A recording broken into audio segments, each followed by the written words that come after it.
जून महिन्यामध्ये शुक्र आहे ते व्यवस्थानात गेलाय, म्हणजे लग्नेश व्ययात गेलाय। इथे काय होतं माहिती का, तुम्हाला ना खूप धावपळ करायला लागते, खूप काम करायचं असतं, खूप काम करण्याची इच्छा असते, पण ते काम तुमचं यशस्वी होण्यासाठी तुम्हाला खूपच प्रयत्न करायला लागतात। ते काम होणार आहे, पण थोडा वेळ द्या आणि त्याच्यातनं तुम्हाला यश हा तुम्हाला मिळणार आहे। पण धावपळीचा काळ हा निश्चित आहे। गुरु मात्र धनस्थानात आहे, शुभ ग्रह आहे आणि इथे धनस्थानात असल्यामुळे इथे घरातलं वातावरण तुमचं खूप चांगलं राहणार आहे। एकमेकांशी कम्युनिकेशन खूप चांगलं राहील, खेळीमेळीचं वातावरण राहील, एखादं शुभ कार्य होण्याची शक्यता आहे किंवा घरामध्ये एखादं संमेलन किंवा स्नेहभोजन अशीही होऊ शकतं। ह्या गुरुमुळे तुम्हाला नोकरीमध्ये सुद्धा सहकार्य मिळणार आहे। नोकरीमध्ये जी का अडचणी होत्या त्या हळूहळू कमी होणार आहे, सहकार्यांचं सहकार्य मिळणार आहे। हाताखालील लोक तुम्हाला सहकार्य करायला तत्पर राहतील, त्यातून तुमच्या योजना किंवा काम हे व्यवस्थित होण्याकडे तुमचं कल राहील।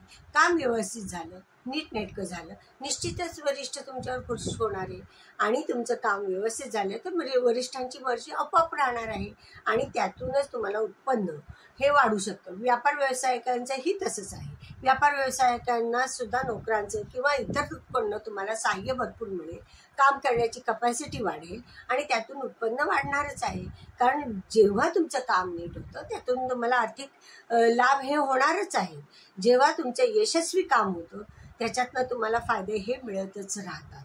त्यामुळे या गुरुकडनं तुम्हाला सगळ्या फायद्या तुम्हाला हव्या तशा तुम्हाला मिळणार आहे। शिवाय बुध आहे तो तृतीयात आहे बघा, मूळचं स्थान बुधाचं मिथुनच आहे, तिथेच बुध आहे। म्हणजे आता तुमचं कम्युनिकेशन आहे ना ते खूप छान होणार आहे, पॉझिटिव्ह होणार आहे, सकारात्मक होणार आहे। जे प्रवास कराल त्याच्यामध्येही तुम्हाला चांगलं यश येणार आहे।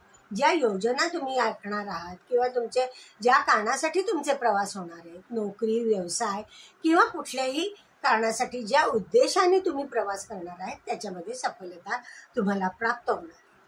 चतुर्थात मंगळ आहे, थोडंसं वृद्धांकडे लक्ष द्या, घरामध्ये थोडासा खर्च वाढता राहणार आहे।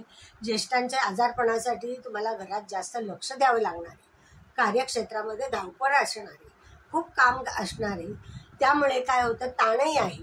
त्यामुळे घरात आणि बाहेर हे तुम्हाला कसरत करावी लागणार आहे, पण घराकडे लक्ष देणं फार महत्त्वाचं आहे। कारण ज्येष्ठांच्या तब्येतीकडे, त्यांच्या औषध पाण्याकडे तुम्हाला लक्ष हे द्यावं लागणार आहे।